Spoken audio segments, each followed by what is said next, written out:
কিভাবে তিনি সোশ্যাল মিডিয়ায় এত জনপ্রিয় হলেন এবং কেন তিনি এই প্রফেশনটা বেছে নিয়েছেন তা আমরা একটু জানার চেষ্টা করবো। আমার সঙ্গে আছেন ক্যামেরা পার্সন আশিস ভাই, একটু আচ্ছা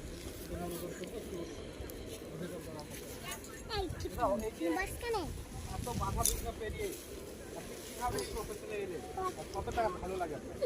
নমস্কার সকলকে। আমাদেরকে আগে বলুন প্রশ্নটা। এই যে এত বাধা বিঘ্ন পেরিয়ে প্রথম দিকে যখন আপনি এটা শুরু করেছিলেন তখন তো অনেক নিশ্চয় বাধার সম্মুখীন হয়েছেন, তো এই সবগুলোকে কাটিয়ে আপনি কীভাবে এতদূর সাকসেস হতে পেরেছেন এবং ভবিষ্যতে এটা নিয়ে আপনি কী ভাবছেন? দেখুন, যে কোনো কাজ করতে গেলে তো একটা বাধা তো আসবে, এটা সব কাজেরই হয়। তো এই কাজেরও আমাদের প্রচুর বাধা এসেছিলো। বাধা বলতে গেলে পাড়া গ্রামের ছেলে মেয়ে আমরা, তো সেখান থেকে তো বেশি প্রবলেম তো বেশি আসবে। আর আমি একটা জিনিস আমি ভাবতাম যে কারোর কথা শুনবো না, যে যা বলে বলুক, কোনো প্রবলেম নেই আমার কাছে, কেননা আমি যেটা করবো